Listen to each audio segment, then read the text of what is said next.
Lewis Hine took 5,400 photographs and wrote hundreds of documents depicting the abysmal state of child labor practices from 1908 through 1940. Lewis Hine always had a love for taking photos, even when he was younger. He was born on September 26, 1874, in Oshkosh, Wisconsin. His parents ran a popular coffee shop and a restaurant on Main Street. He went to high school and studied psychology, and he moved to New York in 1901 to go to college. Shortly after he went to the New York University, then he transferred to the Chicago University, and finally he ended up at the University of Columbia due to financial stress. 3 different colleges, all very prestigious schools. He was in college for 6 years. In 1904, at the age of 30, he got married to Sarah Ann Rich, and only 1 year later received his master's degree in psychology in 1905.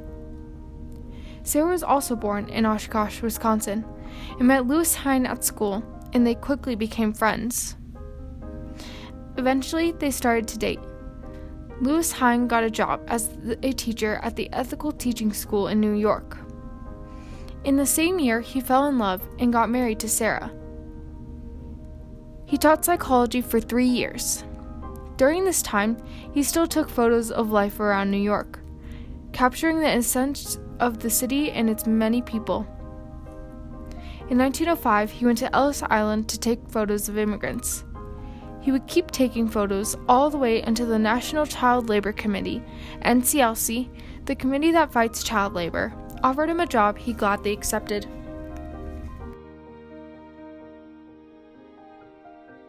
From 1908 to 1924, he took photos of children working in factories, cotton fields, coal mines, and among other locations. His photographs helped to reveal the harsh reality of child labor. In 1908, there were at least 1.75 million kids working in these jobs. His most famous photographs and documents were definitely focused on child labor.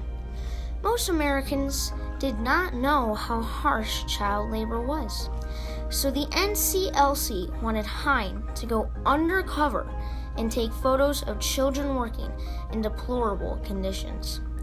Hine helped reveal the injustice and horror of child labor practices with his camera. On December 12, 1912, Lewis and Sarah Hine had a child named Corydon L. Hine. In 1914, he went to the Colorado cotton mills to take photos. The cotton mills were dangerous because the children could inhale dust from the cotton. The cotton dust could cause chronic damage to their respiratory functions. In 1916, he traveled to California to take photos of the oyster shelling. He found that children working had cuts and bruises all over their feet because they had been stepping on oysters all day long. If the children inhaled the oyster dust, it could be toxic. The oyster dust could cause cuts in your lungs and or throat. In 1920, it was said that over half of the children stopped working. He traveled everywhere to record child labor all the way up until 1920. And in the 4 years, so between 1920 and 1924, he went to photograph World War I, WW1. In 1924, when many people had already seen these photos, it started to grab the attention of the Congress. His last published work for child labor was Men at Work, which he published in 1932. It was a book with lots of his work and photos and documents and stories.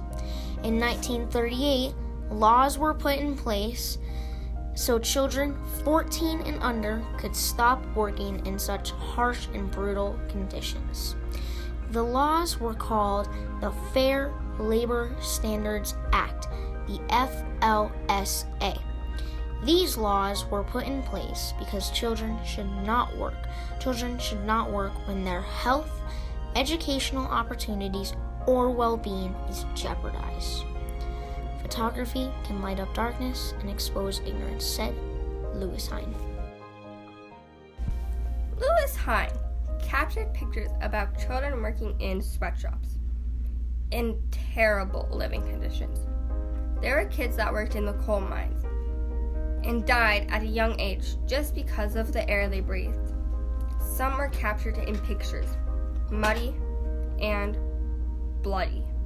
Hine exposed all of these situations and more with his camera.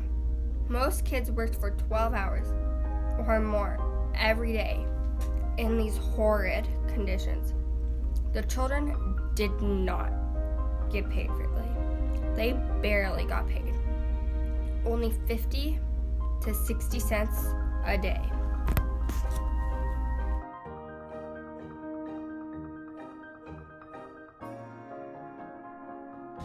Lewis Hine's wife died in 1939, just a year before his death. Hine essentially stopped working after losing his wife. He was slowing down and not feeling well, so he went to the doctor and he was told that he needed an operation. Something went wrong during the operation, and he died the same day. He died in his beloved home, New York.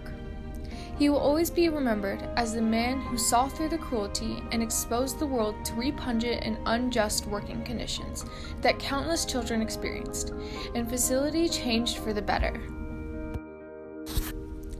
The NCLC and Congress debated about the laws of child labor for a long time, so someone had to step up and provide evidence like Lewis Hine did. Lewis Hine was diplomatic in the way he provided evidence to a debating Congress through pictures and documents depicting the abuse. Pictures are a powerful tool when used for seeking truth and justice. In the end, it was a success, partly due to Lewis Hine and his photography. The outcome was that child labor laws were put in place, and it became illegal to have children 14 years or under working. These laws were put in place in 1938 when Lewis Hine had achieved success by giving children the ability to have an education and a chance for a normal childhood, leading to a more successful adults in the future. Good job.